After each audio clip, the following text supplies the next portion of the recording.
The Printer and the Strumpet by Larry Brill. Read by Barney Cooper. Novel published by Black Tie Books, Austin, Texas. Copyright 2001 by Larry Brill. Cover design copyright 2001, Brill Graphic Design Incorporated. This audiobook or parts thereof may not be reproduced in any form without permission. The Library of Congress has catalogued the electronic edition as follows. Brill, Larry. The Printer and the Strumpet. / by Larry Brill. This is a work of fiction.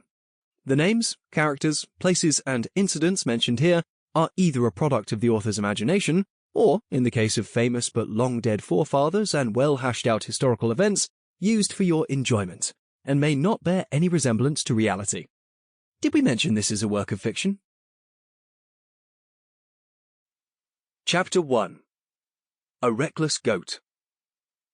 Boston, 1773. It was the best of times. It was the worst of times. It was an age of reason when what? Well, when reasonable men should be reasonable, I suppose. Flog the frog, I cursed. I looked at the words I'd written and felt disgusted. I scratched them through with the ink-armed tip of my quill, cursing the gods above from A to Z, Apollo to Zeus, and every minor deity in between, giving no quarter for whether they represented Team Christian or Team Heathen. Best of times? Worst of times? Rubbish! No self-respecting author would use words so trite to begin an important piece of literature, yet I was having a dickens of a time coming up with anything better. And yet they did seem to capture the spirit of our current affairs.